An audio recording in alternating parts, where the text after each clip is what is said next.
as early as possible. Yeah. The last slide on the screen will have their contact details, so you could just make a note of it. We could give you some pens and papers if you need to make a note of it, or you could email us and we could share their contact details with you as well.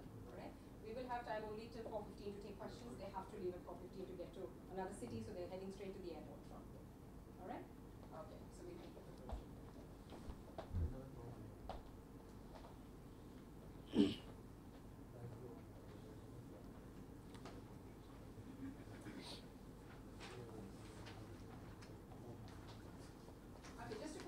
How many of you heard about this session from via an email from our office? So, okay. How many got an SMS from us about the program today? None? Okay. How did the rest of you hear about us? Facebook, the U.S.Consulate Chennai Facebook page? Okay. Any other source of information?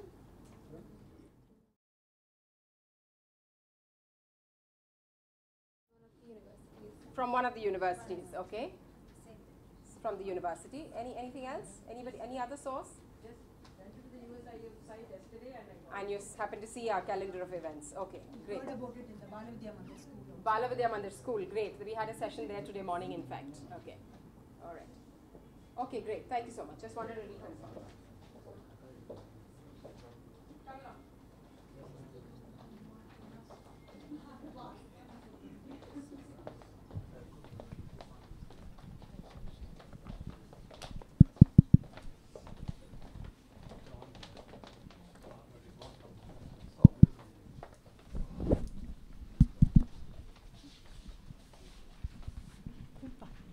Who goes first?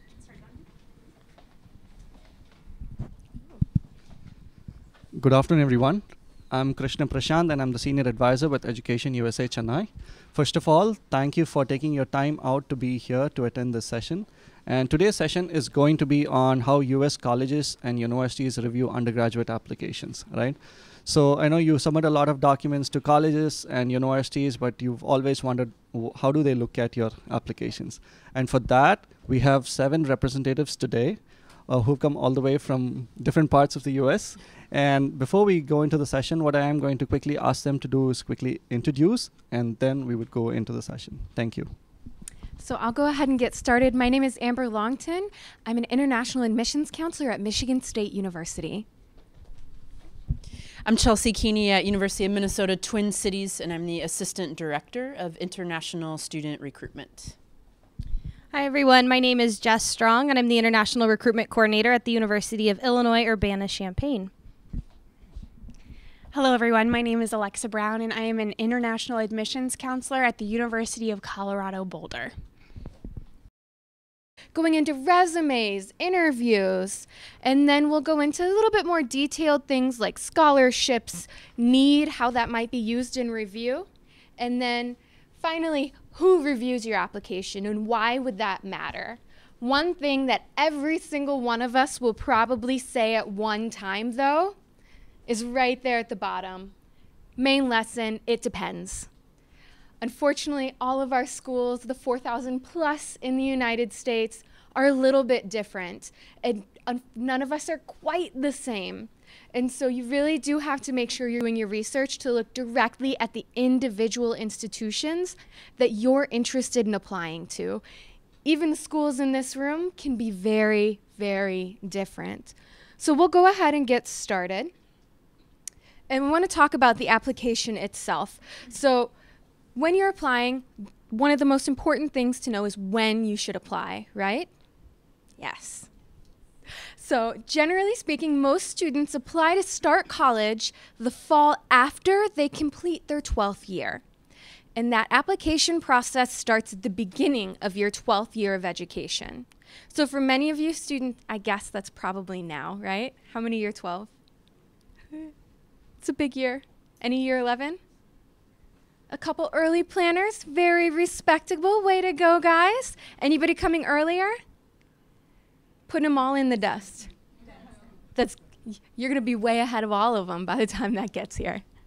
So make sure that you keep kind of that rough outline in mind. Now, the deadlines themselves are going to be very different, and that's what I want to talk about right now. So There are two different main application streams that you might find in the United States. The first is this non-restrictive application, and the other is a restrictive application plan. So first, I want to talk about the non-restrictive applications, because different schools will call this different things. It could just be the general application deadline. Someone might call it regular decision. Other schools might say rolling admissions or early action. All of those you can depend on when they give you an admissions decision, giving you the flexibility to decide if you'd like to attend that institution or not. So that's a very powerful and important thing for students as they're going through the application process. All of these are flexible as to whether you decide finally if you want to go to this school or not. Now, diving into each one a little more, I'm actually going to start on the far left with early action. Early action is incredibly popular. Many of our schools here have it right now. And basically, it just says if you apply to our school by an earlier set deadline, usually something around November 1st, often maybe November 15th, we'll give you a decision a little bit earlier. Some early action schools will have some kind of preference for early action students, so preference in that maybe you get priority consideration for scholarships, or perhaps they fill programs based on when students apply, and so if you apply earlier, early action, then you've got a better chance of getting into a program that might fill to a capacity at some point, right? But again, you're not locked into that specific school. Now moving on over, I'm going to skip to the other side and regular decision. So if a school has an early action deadline, they often also will have a regular decision deadline. And that's kind of like a last day. If you're going to apply by this date. This is when we want your application in. Very straightforward. Generally speaking, there's going to be some date where they're like, we'll probably give you a decision by then, but it means that they're releasing decisions as they make them on your file. So it could be that you're applying to a school that has one of these deadlines and is considered rolling at the same time. So it could be a mix of any two of these, really. Rolling is nice because it means that you're not waiting until a specific date anxiously before you get your admissions decision. You find out maybe a little sooner, maybe a little later. A lot of times it'll depend on your application when it's complete, and my colleagues will talk a little bit about the pieces that will make an application complete. Now I want to talk about the other side, and that's these more restrictive application plans. So the most popular one of these is early decision. How many of you guys have heard of early decision? So if you apply to a university or college early decision, you are telling them, if you admit me, I will come here. Done. Set. That means you've made a commitment to that university. So generally, if I'm talking to a student, I would tell them, if you're not 100% sure that you want to go to that early decision school, you might not want to apply early decision. However, many of you are probably looking at early decision schools and saying, well, yeah, obviously, if I get in there, I'm totally going. And that's absolutely fine as well. Generally, with early decision, they're restricting what else you can do. So, for example, if you've applied to a school early decision and you submit another application to one of our schools, perhaps, we're awesome, of course you would, and they accept you to that early decision school, you would need to contact each of us and pull that application out. Because at that point, you've committed to the other school, but you're saying you're only going to apply to certain institutions. So they're kind of limiting what you're doing. However, you still get until May 1st to actually finally decide. So it's a bit of a hybrid program between this mix of them. So once you've figured out how to apply, we're going to have Chelsea here tell you a little bit more about the next steps. Good, so we're going to go over the three main application types, and I'm going to use my three colleagues here as examples of how varied application platforms can be at U.S. universities and colleges. So the three of you plus me. First, who's on the common application? Oh, so you see someone is not. All right, raise your hand if you're on the coalition application. Oh, now somebody else is not on it. All right, raise your hand if you have your own institutional application. Oh, and now someone else is not. So we're using that as a demonstration that you cannot assume that every U.S. school, go ahead. But if the school is only on coalition, or they may only host their own application, that's where you'll have to pay special attention to where is that school located. What I would also add on is some system of schools may not all be on one application. So for example, a state may have branch campuses, and maybe the flagship is on the Common App, but the other institutions have their own. So be quite mindful of where you're going to find each individual university's application. You cannot paint with a broad brush that just because a university is or is not on a certain platform doesn't indicate quality or reputation of that institution. It has no bearing on that. So do what is most convenient for you and what your school counselor can support you with, because you may be doing self-reported grades. You may need to have a transcript uploaded. You may need to send an official transcript. And again, universities are going to be quite different. Let's use our friends here. How many of us are self-reported grades? How many of us need an official transcript at the time of application? So you can see you can't assume anything about these application processes. Ooh, geez Louise. Now let's go through our academic records here. Usually universities are going to ask you for grades 9 through 12, but what they're actually reviewing may not include 9th. So it may be the case that they only ask for 10, 11, 12. Other schools will insist on grade 9, right? Sometimes students will have changed curriculum and will have multiple curricula on their transcript. That's fine. We see that quite frequently, that maybe in grades 9 and 10, you were doing national curriculum at a school, and then for 11th and 12th, perhaps you joined A-levels or American curriculum or IB, or you went from CBSE to ISC or a state board. That's fine. We review literally thousands of transcripts from around the world, including all your countrymen here in India, so changing curricula does not affect us. Now, if something has happened in those grades, you might want to explain that. And a reason could be because you switched schools or the curriculum was different between years. And that's actually quite normal that we see. Sometimes students falter just a little bit. That's what we mean by big picture, because we are looking at trends. Do you have an ascending grade trend that from 10th to 11th to 12th we're seeing improving grades? Is there a little bit of a fault line there? Tell us what happened. Also, that could include something in your personal life.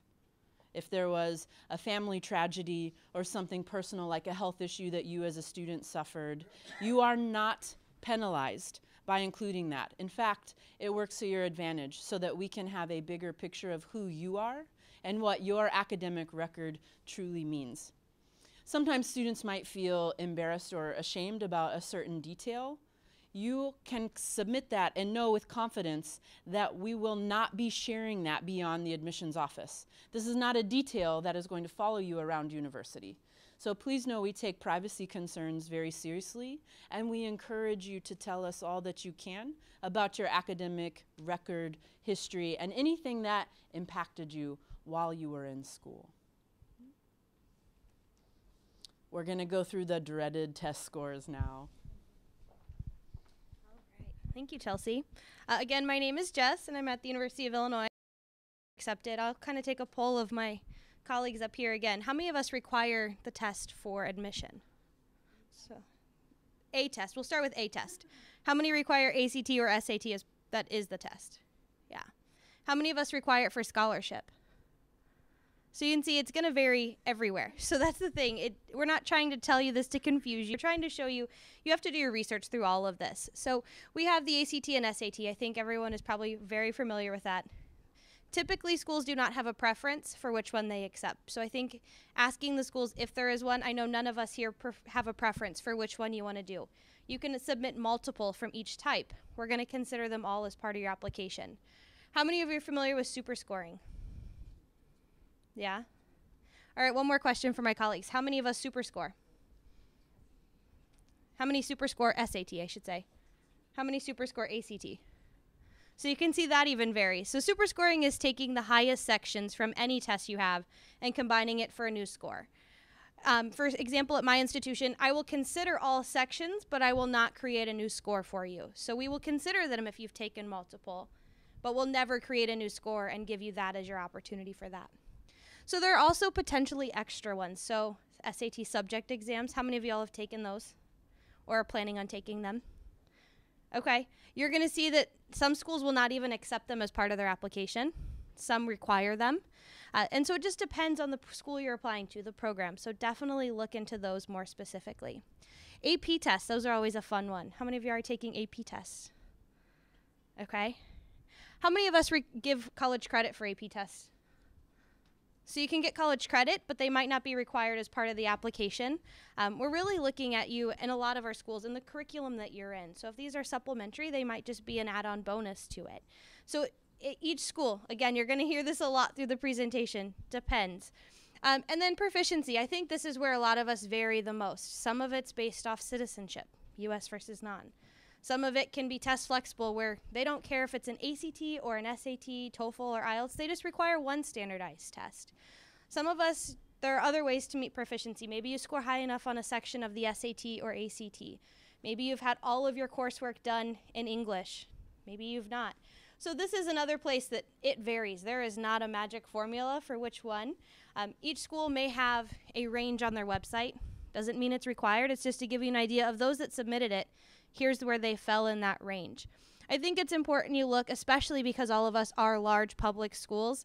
The range you probably see on our brochures is for the entire university. But I would encourage you to reach out to us and ask about each college specifically, or each major, because some of us have more competitive programs, and that range is not what that lower end looks like on the brochure. And that's just not great for you during your research to assume that that's what the minimum is. Some of us have minimums and some of us do not. Typically, all of us here are going to practice holistic admission, which means we're looking at everything. So it's not just that test score that's going to make or break your college decision. Yes, it is an important factor. We are looking at your academics. If it's required, of course, that's something we have to consider. But those that are not, that means it's flexible. We're looking at multiple layers of things. So when you're going through all of this, don't panic. It's okay. The test isn't going to make or break you necessarily. It is an important factor. But there are a lot of ways to make the test work within the application process. Now we're going to move on to letters of recommendation. All right. Hi, everyone. Again, my name's Alexa Brown, and I'm with That's not representative of the 4,000 universities in the United States, right? So there are many that may require one, may require two, some that don't want you to submit them because they won't even look at them in the first place. And we have a few of those schools in the room today. So I really like to talk about letters of recommendation because I have read a lot of them. And it's really important to start thinking about who you would like to write that for us, one letter of recommendation. Typically, it needs to come from someone who knows you in an academic setting. That's a teacher, that's a counselor, someone who knows you in the classroom. You typically want to ask someone to write that letter who knows you really well. Maybe it's a class that you struggled in and you went in after school to talk with that teacher and improve your performance in the class. Maybe it's a class in which you had an outstanding project that you submitted and it was something that they were really proud of you for.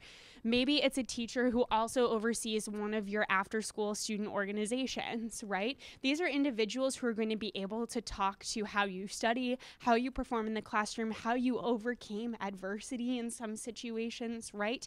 And about all the brilliant ideas. We want these letters to come from people who are really excited to brag about you, right? I want to hear all of the good things about you in these different letters of recommendation. So it's important to start thinking about who are those important people in your life who've maybe influenced you about what it is that you want to study, what it is you want your career to be, or what they have taught you in the classroom.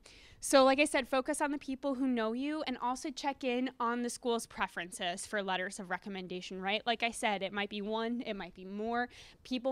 Schools may ask you for letters of recommendation from athletic coaches, from individuals who oversee your after-school activities, right? So start to pay attention to what criteria are involved in those. Additionally, we've included resumes up here, and often for many of us, resumes are an optional additional piece to the application. So sometimes they're required, but oftentimes in many of our applications, you're going to have the space already to list the extracurricular activities you're involved in. This is the space where you say what it was, how long you've been involved in that, or how many hours per week you spend is a question that we often ask for that. And then what you've been doing in that club or organization, leadership positions you've been a part of, community service. Some institutions in the US might require community service as admissions criteria. Others do not. So it's important to know what are those things that you should really advertise. I think it's also really easy to get hung up on the idea that you need to be participating in organizations that immediately contribute to your intended field of study in college. And that's not the case. We are very much about quality over quantity. So we really want to see students who are investing their time in the things that they enjoy. It doesn't necessarily need to be affiliated with your program of study. We just want to see that you've figured some things out. You're starting to enjoy yourself, enjoy your high school career, right? It's important to have fun as well. But really making sure that you share with us the variety of things that you're participating in. So that's the activities, awards you may have received, all of that good stuff. So these are often optional pieces of applications. Important to check whether or not they're required, but it's a really good way to start building your network and your community on campus. All right, so we're going to shift gears into interviews, auditions, and portfolios. Thank you. Okay, well, good afternoon again, everybody. I think the theme of this presentation as a whole, and especially this section, is we want to get to know you better. Very focused on how you as a person, not just as a student, not as an athlete, but how you as a whole person fit into their campus community. How can you make it better? And so they might require an interview of you. I don't think anybody in the room here requires an interview, but it's something to be conscious of, because what we don't want to happen is for you to apply to your dream school, get all excited for it, tell all your friends and family you're going there, and then forget about the interview, right? And then, of course, there are two more sections for students where we can't just get the full picture of you based off of your transcript or a letter of recommendation. So that's where something like an audition and a portfolio comes in. The audition, of course, is for students in the performing arts. So if you're a singer, if you're in theater or acting, anything like that, they might require an audition. And similarly, a portfolio would be for students in the visual arts. If you're in photography, painting, possibly architecture as a design component, things like that. It's important to note that with these different ways of getting to know you, we do want to accommodate, as a general rule for universities, we want to accommodate you, because while I can require a student from Omaha, Nebraska, just down the road, to come onto my campus for an audition, it's a little bit harder coming for a student from Chennai, right?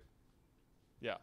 And so universities have taken advantage of the technology available today, and often you're able to submit a video, do this kind of video conferencing or something for your audition, submit your portfolio electronically, and so we do want to make sure that you're not just paying for all this money to go for a 2-hour audition. That's unnecessary. So we do want to be accommodating. But it's important to know we want to get to know you better, and especially if you're in a field requiring the performing arts or the visual arts, or if you're applying to a school that, yes, values you as a student, as an athlete perhaps, as an artist, but is also conscious of how you fit in just as a person into their campus community. And I'll pass it over to you. Thanks. Hello again. So I get the fun topic of money. Who wants money? Oh, like 4 of you. Okay, that's good. The rest of you, that's great.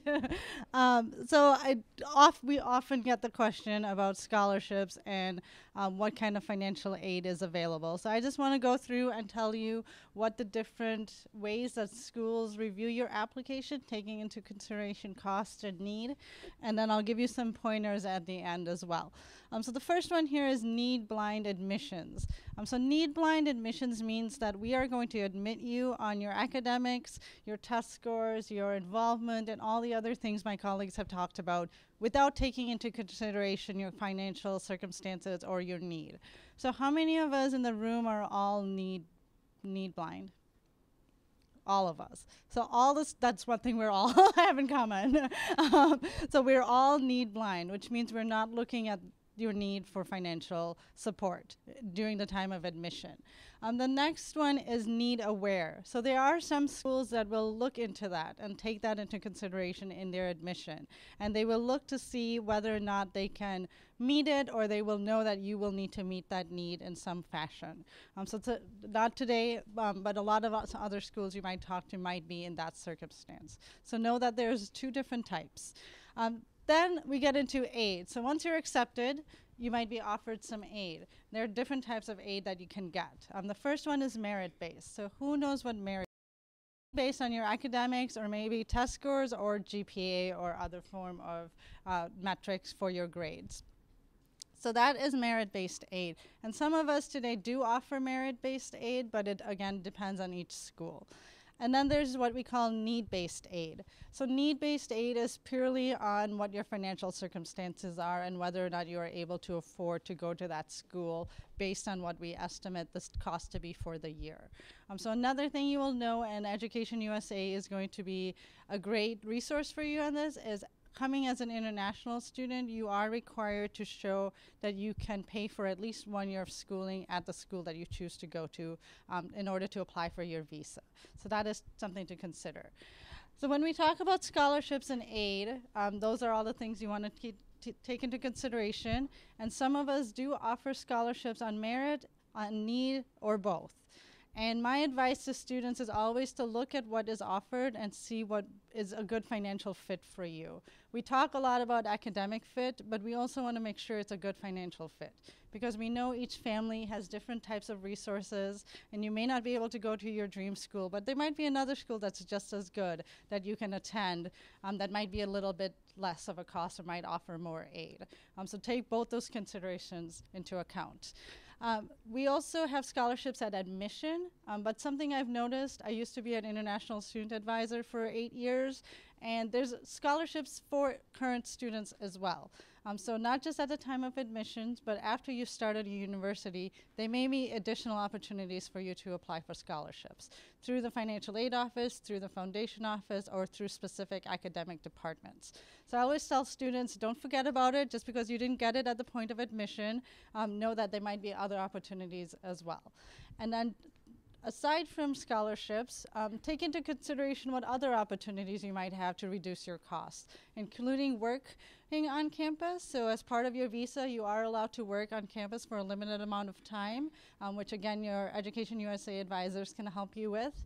And then we also have other opportunities like internships you might be able to take part of, or research opportunities.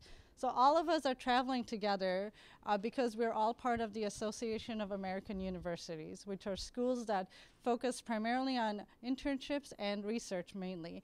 So that is not outright a scholarship, but it provides you with a lot of opportunities that you might get paid for, and later on you'll get good jobs because you have this good experience under your belt. So think outside the box a little bit when you think of money, but only 5 of you needed money. So, you know, the rest of you think inside the box if you want, that's fine. So this is my advice to you, is look at the different options that you might have available and take into consideration all the different ways. And one last point I want to make about working on campus. I always tell students it's not just a great way to make some pocket money, but you can actually get to know a lot of people that way, and you can also develop a lot of skills that way. So I have students working in my office. I think we all have students working in our office, and we're always giving them different projects to work on, because that way they can build their skills. So when they go to apply for a job, they already have a resume built up, which really puts you apart from your peers. So that's money. And then Amber will talk about the next subject. Okay, hi everybody. So I'm going to give you guys lots of time for questions, but I just want to emphasize why who is reading your application is important. And there's a couple of reasons why that's important. The first is it depends, right? Every institution is going to be reviewing your application differently. Some of us, so are you the one who's going to be reviewing my transcript? Maybe you want to take down our information. At some of our other institutions, there might be a whole team of people that work with all international applicants. Maybe they're looking for you to have your transcript evaluated by another agency. So in that sense, it's important for you to make sure that you've done it, given yourself enough time to have that transcript evaluated. It's also really important to understand that all of the admissions professionals, whether they're people who are reviewing your application or not, are people who can vouch for you. Get to know the admissions counselors at your institutions. They pay us to answer your questions. Can you believe that? It's a pretty cool job. So it's really important for you to build a relationship with those people, get to know them, ask them questions. The more likely it is that we can recognize your name, the better that might be for you in that admissions process. That's what we're here for, is to assist you. Please don't feel like you're a bother. We love to receive answer any questions from students, particularly students who we've had the opportunity to meet. So it's really important for you to build those relationships. We want to build them with you too. And so with that, I'm going to invite my colleagues to come back up here. Yeah.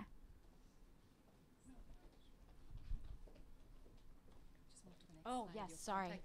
Yeah, there's that contact information I was talking about.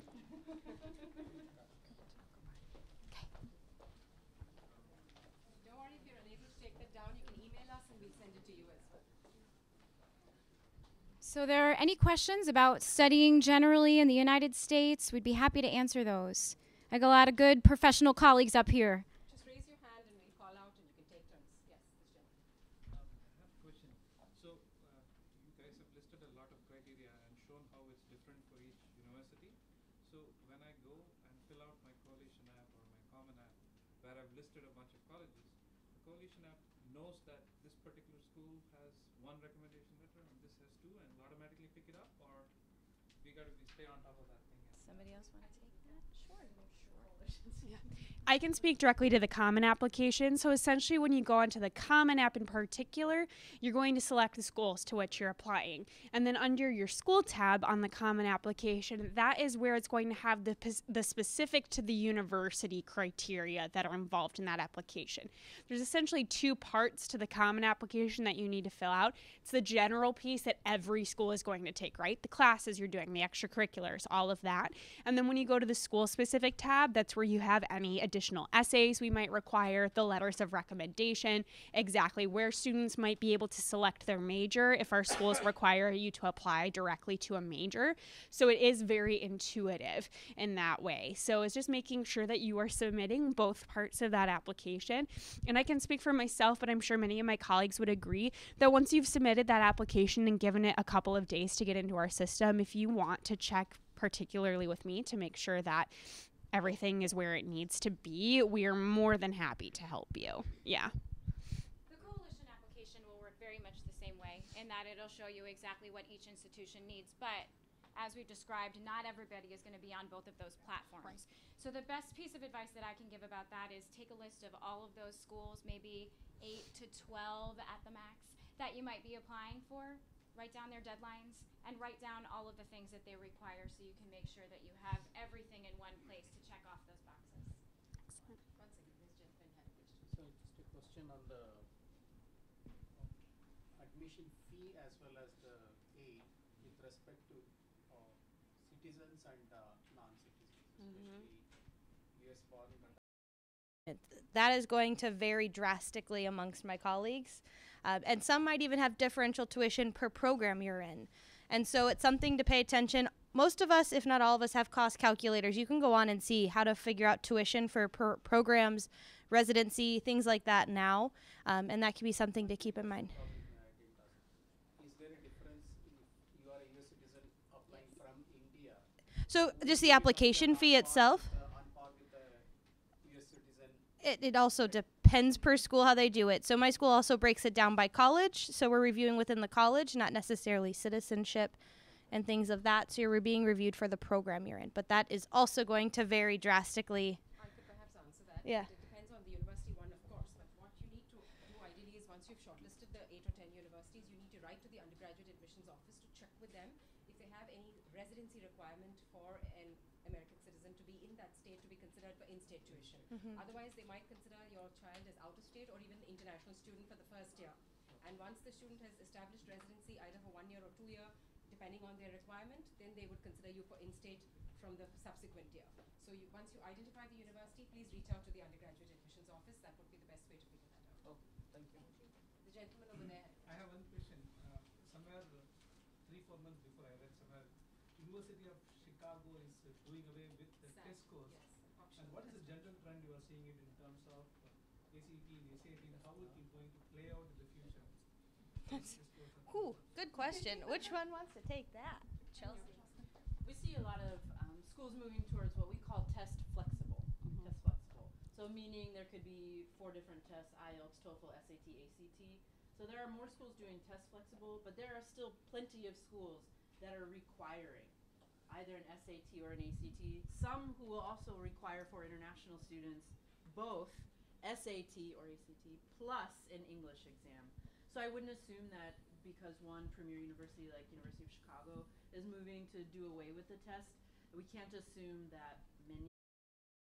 Otherwise, you might want to find out if they have their own separate financial aid application, which is quite possible as well. And for those who are American citizens here, you can always apply for FAFSA, the federal aid which is available to you. So your parents will have to fill out that application in per se. So you can just Google FAFSA and fill out that form. You'll be eligible for federal assistance.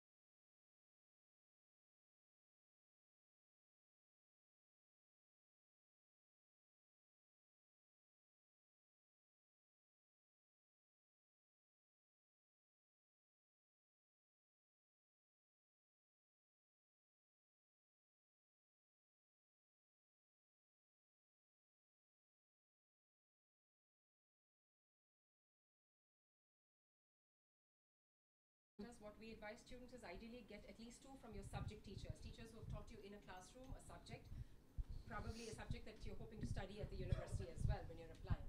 Additionally, the third letter can be from a school counselor. If your school doesn't have a counselor, then please approach the vice principal or the principal for the third letter. That is excellent advice. Yes, the next student. First of all, thank you for such a cool presentation. And is it mandatory for a student to apply at a U.S. university that the student should have 4 years of science? Because I want to pursue a BSc or a BA economics. And I've heard from a few other representatives that you need to have 4 years of science. I'm sure you're well aware in CBSE, you have a common stream where it's only accountancy, business, economics, mathematics, and English. So I'm lacking in science part. So is it mandatory for a student to have science? No. It depends. Yeah. Now, what will be mandatory is 4 years of mathematics and 4 years of English will be mandatory. Science might be 3 years and social sciences might be 2 years requirement. So again, you'll have to check with individual universities if that's a requirement or not. So that's why always shortlist your colleges first and then move from that onwards. Check with individual universities you're applying to whether the 4-year science is a requirement. Usually we've seen 3 years or 2 years even in some universities. So that might not be a requirement for you. But 4 years of English and mathematics very often is a requirement. And that's an excellent time to address too that economics can fall in a variety of different academic programs at our university. So maybe it's a business degree, maybe it's in our College of Liberal Arts and Sciences, right? So that's where that variation tends to come in. I'll also add, if you're going into a science-based field, that's probably where we're going to be looking a lot more onto that. So if you're looking at engineering or if you're looking at the hard sciences, things like that, that's when we're going to hope that you have more interest in strong things in science. But if that's not the program, I think a lot of us are going to say, you know, we understand the curriculum you're in, going that way. Yeah, the third student. So I spent the first 2 years of my high school in one school, and then I moved to a different school. So for the old one. For letters of recommendation, it can come from either place, right? So someone who knows you in the classroom, a teacher from either place. I would typically say it's often preferable to have it from a more recent year of study from your current school that you're graduating from. Even someone who's known you for a little bit less of time, because they can be honest about that and say, even in this short period of time, the student has impressed me in XYZ ways, right? So there's really a lot of flexibility when it comes to that. But we are all very familiar, as we've stated in the presentation, with students who have switched curriculum, who have switched schools during their time, during their secondary education. So that's not particularly something to be nervous about, yeah. Another question? So while getting merit aids and need-based aids from schools, so because I'm an international student, will the chance of me getting those aids be different from American student? It depends.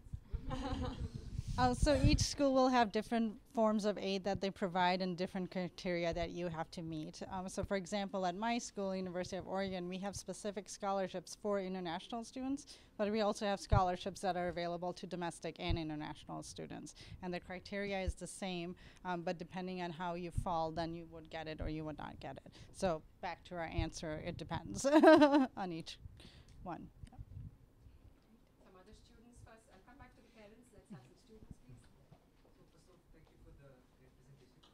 I wanted to ask, how do engineering majors work? Are you admitted into that college, or do you decide like 1 year down? Or Can you guess what the answer It is? depends. We can take a poll on that one, maybe. We could do a poll really Yeah. quick Depends to on, show I you. tell you, it depends on the program you're applying to Yeah, also. yeah, Certain programs yeah. like nursing or pre-med, they might be very particular that you declare your major when you're joining the university, but with other programs, there might be more flexibility. They Right. can perhaps bear Who out on that. directly admits to the major here? Yeah. So they do admit Who directly directly to the major. admits to the college or school? Sometimes. Yeah. Who directly admits to the university as a whole? So you can see just here it varies. Who did that? So, even with just Thought 7, you it did varies. that. So just imagine the To the remaining university? whatever, minus 7, Right. 3,000, whatever, minus, right? So you have to ideally reach out to the school and check. So when you're looking at a university website, check the undergraduate admissions page. See if they have a specific page for international students with specific information for them. Also check if they have a separate information for financial aid, which may be applicable to domestic and international students. So look for that page.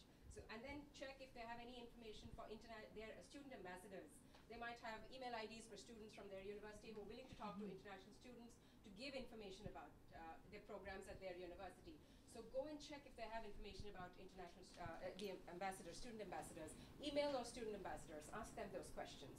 And then if you still aren't satisfied with the information that you have with you, reach out to the undergraduate admissions office and they'll be able to advise you further. All right? Okay, now any more student questions? Okay, now parents, please go ahead. The gentleman at the back. It's about the number of schools that you can apply to. I keep hearing this number 8 to 10, 8 to 12. Why is that? If I want to go crazy and apply to 50 schools. It's going to cost you a lot of money. No. Other than money, is there any other reason? Well, And it work. might drive your counselors crazy too at the school, asking to have multiple transcripts sent. I also think sometimes it can put a lot of pressure on the student. Many of our schools are asking for multiple essays, and that's a lot of stuff to keep track of. 8 to 10 or 12 is a more manageable number for the student and the school. I think the other thing I immediately think of as well is deadlines and when you're going to be hearing back. Comes down to it, you've spread out a lot of time and there's a lot of uncertainty with that, and I think that can be very intimidating. So we really try to tell all of our students, not just international but domestic as well, to really limit those options, do their research ahead of time and apply to the schools to which they're most interested, because it really decreases those stress levels. Not just the stress level, I think the school from where the student is studying, they might be a little fussy about how much they're willing to do, the work that they have to do in terms of sending the transcripts and letters of recommendation. School might also have limitations. So, any other questions, please? Yes. I have a specific question to representative from Illinois. You have a method of choosing first major and second major. Yes. Can you explain more about it? Yeah, and so I think this is common at several schools, so we can talk about it specifically here, but it's probably an overarching concept. So when you apply to the University of Illinois specifically, you apply to one choice up front, and your essay is regarding that topic. And then if you are not admissible for that major, if you did not apply for a second choice major, your application is done. You can apply for a second choice major, so if you're not admissible for the first, we will then consider you for the second. So it increases your chances of admission to the university. We will not hold it against students to apply for two. I do tell students, if you are dead set on one program and you don't want to attend, if you're not getting into that, maybe the first choice. The second choice, yeah, it's typically those that are filled in the first choice. So computer science is typically filled in that first choice group. So it's not available. So it's not an error in the application. It's just not available as a second choice. Yeah. I have a question. Yes, please. How does doing a summer program in US, let's say in a high school for a citizen, I mean for a person based in India, it will play out in getting an admission into that specific college. Let's say that my son wants to do a summer program in Urbana, Champaign, let's say the 10th, 11th or something, and then how does it play out in getting into an undergraduate at For me, it doesn't. We have no demonstrated interest as part of our application, no links to any alumni, past connections. It is strictly based off the student's academic record at the time of admission. Now, that's going to vary per school. Some schools will take demonstrated interest into consideration, but specifically Illinois has nothing to do with their application. because you are all looking at the overall portfolio, right? When you look at the overall portfolio, does this also have some kind of a weightage doing a summer program at a specific school? Does it play out? I mean, if they list it as an extracurricular activity or use it in their essay topic as part of their application, maybe that inspired them to study that major, potentially, but not because they attended it at my school. Now, I think you have... No, it's an excellent extracurricular activity, but it's not a direct sort of pipeline program, so to speak. Yeah. We'll take the final two questions and then we'll wind up. I'll come to you, sir. We'll wind up and then we'll give you 15 minutes to talk with them individually if you have specific questions for their universities. All right? Yes, sir. You were waiting to ask a question. So for US high school, maybe it's an option if a student takes math, you know, you can take it as honors or AP or something like that. Here, let's take the IB school. You take math, then you take IB math. And if the student takes AP on their own as an extra, do you give credit for that in terms of, you know, I think if it's available on a transcript, then yes, but did you have something else to add? Again, this is going to be an "it's depends" answer. It's our favorite one. But at most institutions, if a student is studying math in an IB curriculum, they would only get credit for that one time. We do not want to see For admission, but the marks you get in the AP exams will be considered for credit waiver at some universities. I don't know if their universities offer that, but some universities will offer. So in the first semester or the second semester, you can have credits waived for those subjects in which you've taken the AP exam. But is the AP really going to help you with getting admission to that university? No, not necessarily. Not all of them will even look at the AP scores. Your SAT or ACT has more bearing than the AP scores will have. Would that be the same? Which means that the subject SAT would play a major role than an AP? Yes. For admission, it depends if the university needs the subject SAT. Right. Some universities ask for subject SATs, then it will count for them. But many of them may not need the subject SAT, they may only need the SAT general. How do you trade off between doing a subject SAT for math versus AP math? Here's a good Depends example. again. Raise your hand if you take the SAT subject test. Pardon? None of these universities, none of these 7 need the SAT subject test. But there are other competitive universities which do need the SAT subject test. So you'll have, again, shortlist, check what their admissions requirements are, and then decide to take it. I'm afraid that's the only way to figure it out. All right, so the final question from the final question.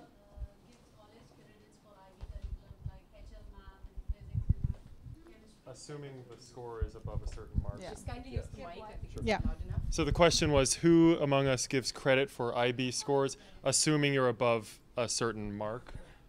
IB credit. Right. So all of us. Yeah. And I think circling back, that's one of the reasons we do not advise students to take the IB math and also the AP math, because often if we would accept HL math credit as maybe calculus 1 at our university and the same for AP, then it doesn't make sense. We're not going to accept twice over that credit. So it's important to check with the universities, what course is this equivalent to? Will I receive a credit waiver? And we don't want you to double up on credit because it's only going to transfer once. Does it sway in your admission process? I think we would consider it rigorous, but we'd prefer maybe test scores. Just one final question we have from an online person Sure. who wants to know, how do you consider homeschool students? So they are taking the NIOS board in India, which is considered equivalent to the CBSE curriculum in a sense. Sure. But they're homeschool students, they just take the exam. So how do you consider those students from Anyone an have a international strong answer student who's for this? homeschooled? How would you consider them? Do you want to take it? So we have a separate process for students who are homeschooled, and the essential difference is you're submitting some information, but you wouldn't be required to take the SAT or ACT as part of the process. So we will look at it separately, but we're also looking for strong academics and strong other academic related things so that we know you'll be successful while you're on campus. But it's not one way or the other. And then in comparison, we would still require the SAT or ACT. So it's Yeah. just going to depend per school. We're looking at the curriculum they're in as part of our application. I think that's probably similar. So we'll wind up. I'll just say a few closing remarks, and then we'll open it up for individually for you to interact with the representatives. So thank you to all the audience members and students and parents joining us today for this afternoon session. A big thank you to those who joined us online. We will be uploading this video for your reference later on. Just a quick announcement on upcoming programs. On 30th of this month, August 30th, Thursday, the afternoon, we have a session on admissions to PhD programs. So if you know of any other students who are applying for Masters or PhD, please do ask them to come and attend that session. We have a professor from the University of Southern California giving a talk on PhD admissions in the US, so please do attend that. Following that, on September 6th, again a Thursday afternoon, here at the American Center, we have representatives from Johns Hopkins University and the University of Chicago coming for a presentation. Please to come back on September 6th to meet with those two universities. And finally, just to let you all know that we are having an Education USA University Fair on Saturday, 15th of September at the Taj Coromandel Hotel here in Chennai. We have 30 US universities joining us for that education fair. So some of them also, there'll be a mix of universities, where you can apply to undergraduate, master's and PhD programs. So please do attend that fair. It's from 12 noon in the afternoon till 5 p.m. So we hope to see all of you that Saturday afternoon, and you'll have a great opportunity to interact with US universities again. So thank you once again for joining us, and we look forward to seeing you at our future sessions. Thank you, and bye-bye.